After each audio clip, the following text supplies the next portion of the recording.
I don't get it. I mean, I kind of see like some music notes, maybe. I don't know. Is it upside down? Can you turn it? No, that's not it. Who is it? Kandinsky? Could we get him on the phone maybe and ask him what it... 1944. Right. We better just go to the theme song.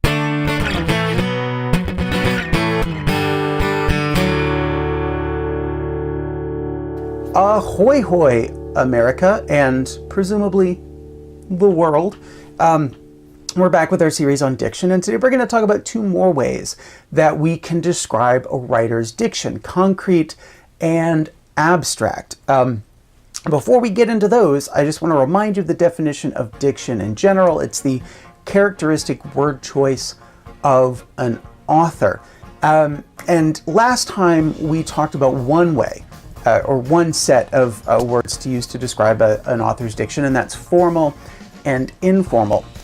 And I want to be clear that formal and informal and concrete and abstract are two completely different ways, two completely different in fact, you could almost kind of think of maybe formal and informal as the x-axis on a graph, and concrete and abstract as the y-axis on a graph. That you could be formal and concrete, or formal and abstract. You can be informal and concrete, or informal and abstract. That there's not automatically one or the other. And I'm saying this now because I'm going to use clips from the exact same two Barack Obama speeches I used in the immediate previous episode.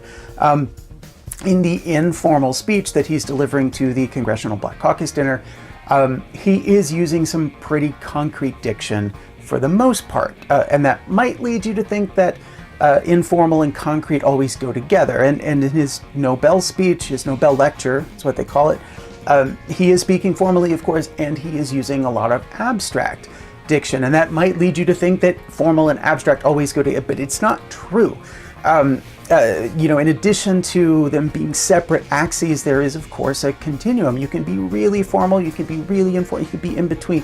So I don't want you to come away from this particular episode thinking that formal and abstract always go together, informal and concrete always go together, because they don't. All right, let's define concrete and abstract for you. Concrete diction is when a writer is trying to be specific enough to evoke a sensory response in the reader. These are going to be words that really appeal to your sight, sound, taste, touch, and smell. They're going to create a strong mental, not just a picture, because the picture you think of only sight, but a strong mental image overall in all five senses of the thing that they are talking about.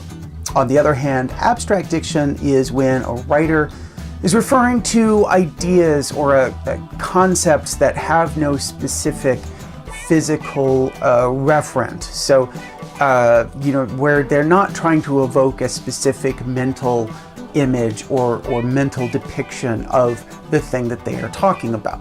Now, I know without specific examples, this might be kind of confusing for you. So let's, famous phrase, the rocket's red glare. I mean, yes, it has connotations because it's in the national anthem, but it also really gives us a picture of what's happening. If I just said, there are some explosions, you don't get that same sort of sensory reaction. And even more if I had said, the military engaged in a successful campaign for our independence, you really get no mental image at all. It's kind of like saying it's a late 80s light blue Volvo 240 GT station wagon, which is like I have always wanted that car, and just saying, that's a sweet ride. One more good example.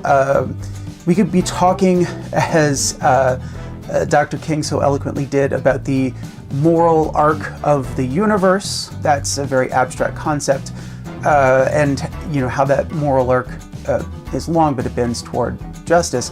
and something specific like Martin Shkreli going to jail. So examples, I have already given this away. We're going to see a clip from Barack Obama at the Congressional Black Caucus dinner in 2011, and then we're going to see a clip of him delivering the Nobel Lecture in 2009. He was talking about faith. The belief in things not seen. The belief that if you persevere, a better day lies ahead. And I suppose the reason I enjoy coming to the CBC, what this weekend is all about is you and me, we're all a little bit crazy, but hopefully a good kind of crazy. And we've needed faith over these last couple of years. Times have been hard. It's been 3 years since we faced down a crisis that began on Wall Street and then spread to Main Street and hammered working families and hammered an already hard-hit black community. The unemployment rate for black folks went up to nearly 17%, the highest it's been in almost 3 decades. 40% almost of African American children living in poverty. We ran to give every child a chance, whether he's born in Chicago or she comes from a rural town in the Delta. And over time, as codes of law sought to control violence within groups, so did philosophers and clerics and statesmen seek to regulate the destructive power of war. The concept of a just war emerged, suggesting that war is justified only when certain conditions were met. If it is waged as a last resort or in self-defense, if the force used is proportional, and if, whenever possible, civilians are spared from violence. Of course, we know that for most of history, this concept of just war was rarely observed. And while it's hard to conceive of a cause more just than the defeat of the Third Reich and the Axis powers, World War II was a conflict in which the total number of civilians who died exceeded the number of soldiers who perished. In the wake of such destruction, and with the advent of the nuclear age, it became clear to victor and vanquished alike that the world needed institutions to prevent another world war. Yes, terrible wars have been fought and atrocities committed, but there has been no Third World War. All right, so that first clip, his speech to the Congressional Black Caucus dinner here is, and in many ways, it's a campaign speech. He is trying to get people energized and motivated to do things that he wants them to do. And so, of course, it's going to be most effective if he can approach them with some very concrete and specific details. Let's take a look at one. What this weekend is all about is you and me, we're all a little bit crazy. Okay? Crazy might be an abstract term in a way, but he's very specifically saying, me, I, Barack Obama, the president, and you, the Congressional Black Caucus, we are the same. I am mentioning both you and me specifically in order to create this affiliation, which is going to help me get what I want out of this speech, which is, working towards our common goals. He also says this: it's been 3 years since we faced down a crisis, and the unemployment rate for black folks went up to nearly 17%. Now, it's true that you cannot touch a crisis or the unemployment rate.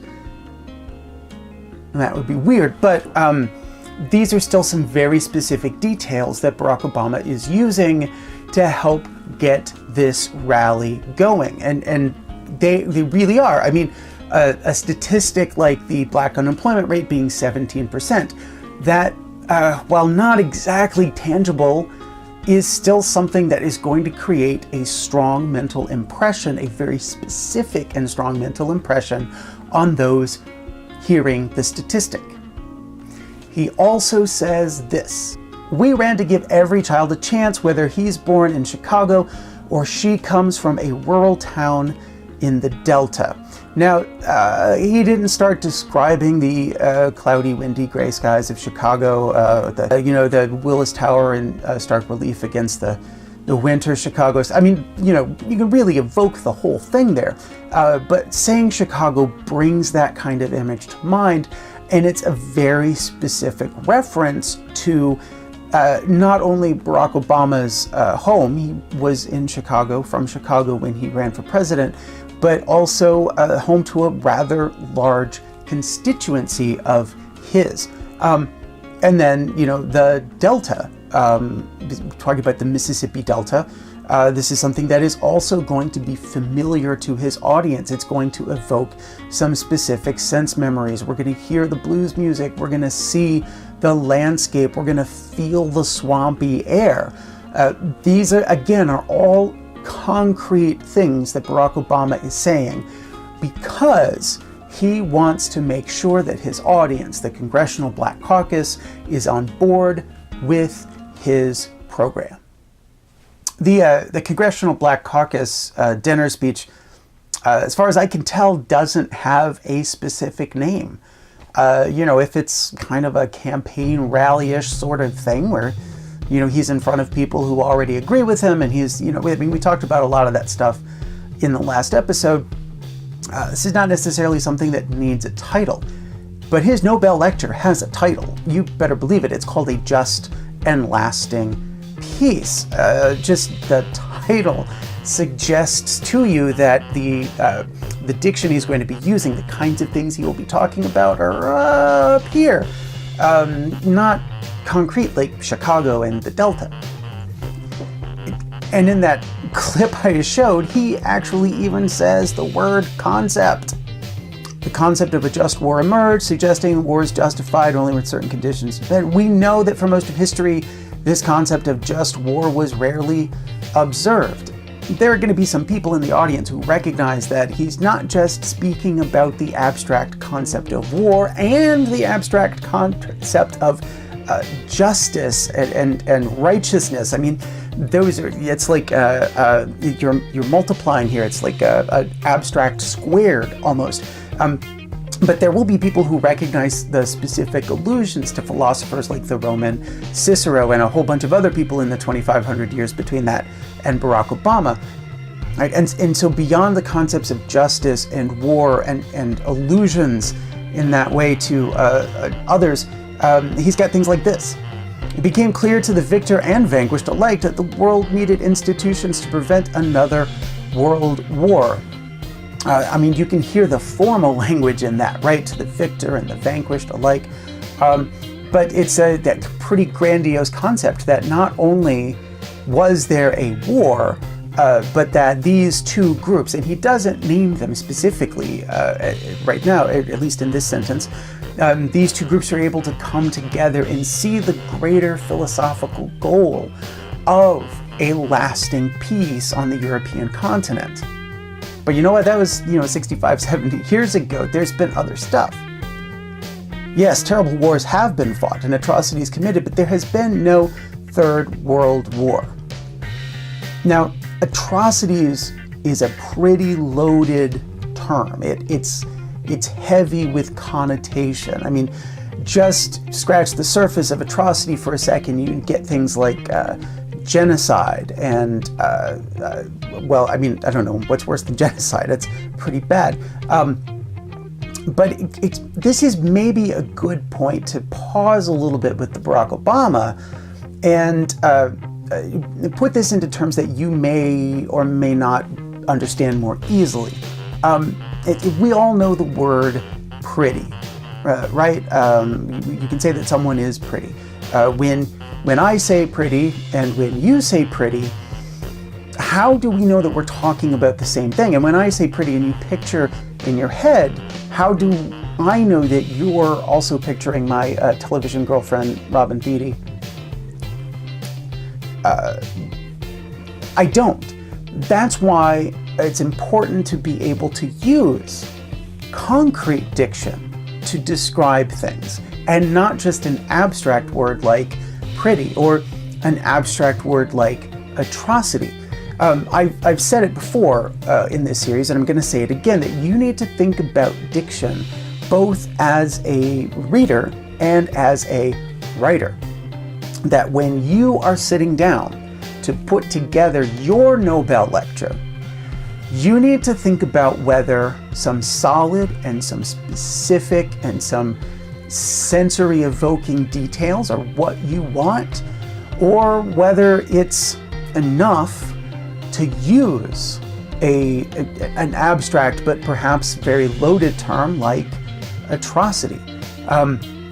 This is a conscious decision that writers have to make. When Barack Obama was writing his Nobel Lecture, that was a conscious decision that he had to make.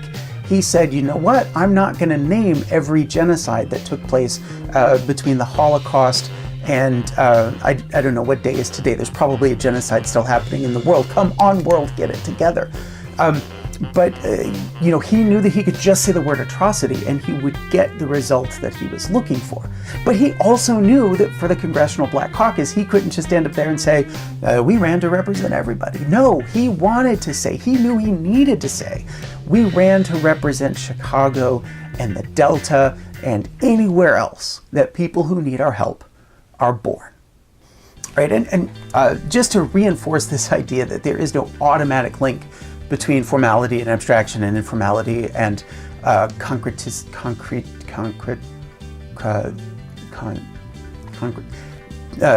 diction. I want to talk about a couple of places where Barack Obama does switch it up, where he goes concrete in the Nobel Lecture and he goes abstract in the Congressional Black Caucus speech. And the important thing to remember is that Obama is a professional and he is considering the best moments or the best places, the best ideas to talk about in an abstract way and to talk about in a concrete way when he makes these switches. But let's take a look at something abstract from the Congressional Black Caucus speech. He was talking about faith, the belief in things not seen, the belief that if you persevere, a better day lies ahead. The he in that is the Reverend Dr. Joseph Lowry. You recognize him there sitting next to Dr. King. So there is a very specific name drop, and so he's being concrete in who he's crediting with this idea.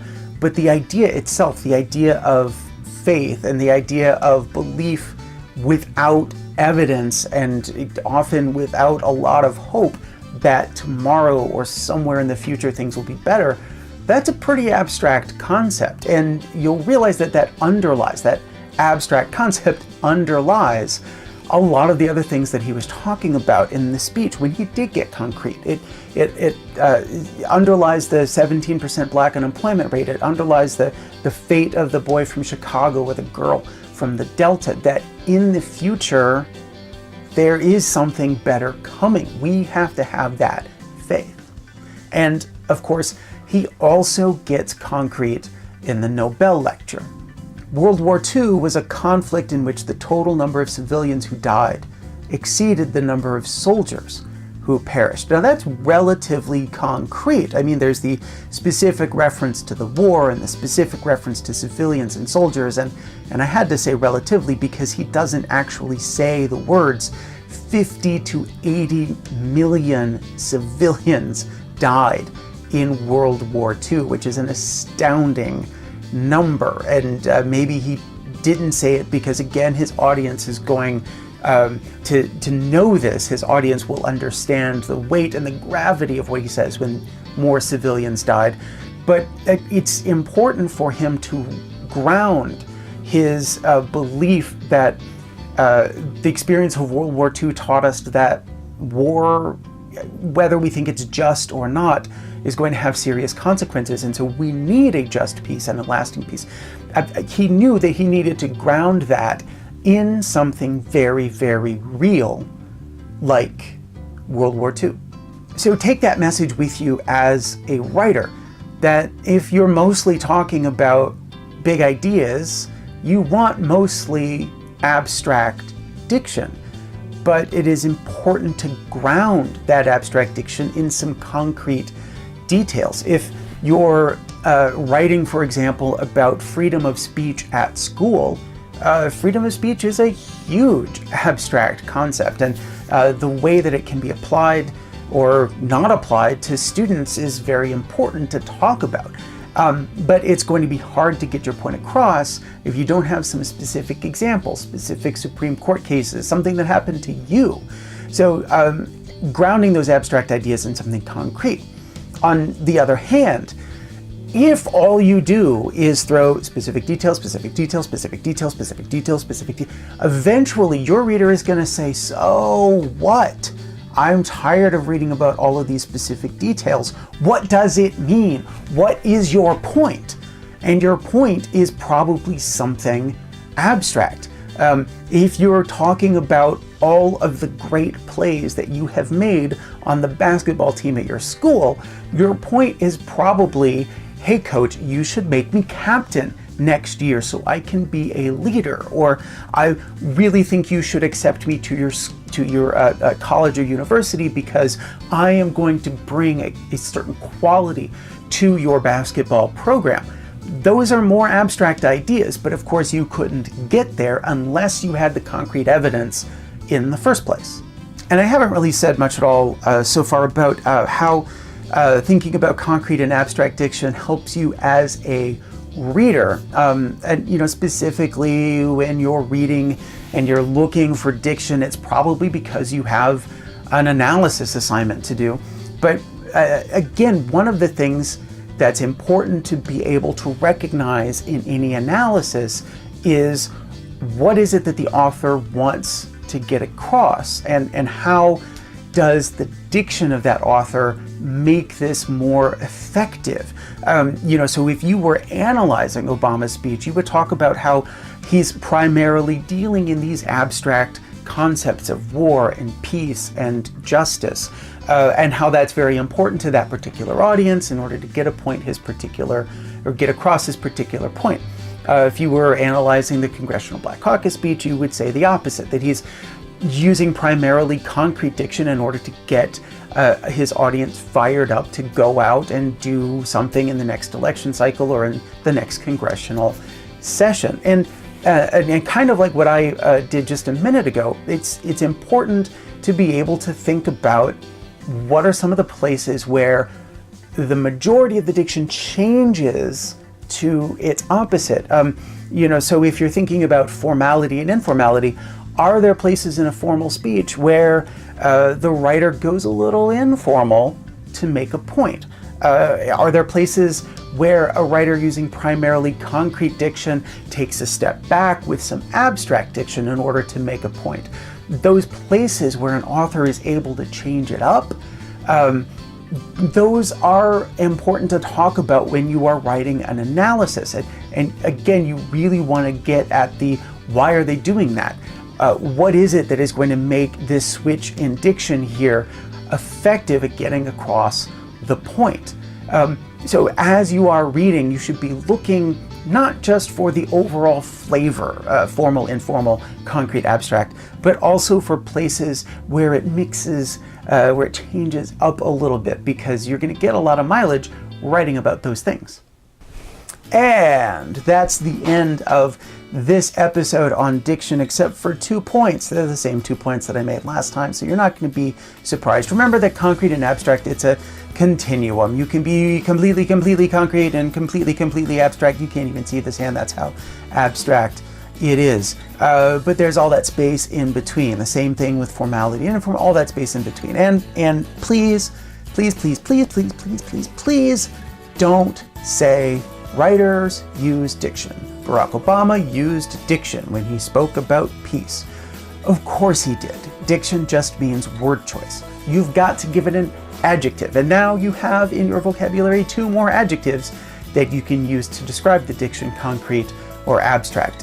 In the next episode, I will give you 2 more adjectives, actually 3, that you can use to describe a writer's diction, and I will see you for the next one.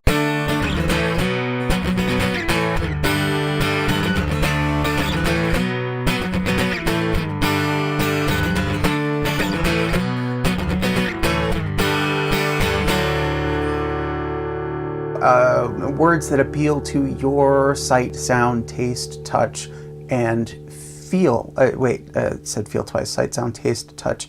Here, no, it said, I better start over because apparently I don't know my senses.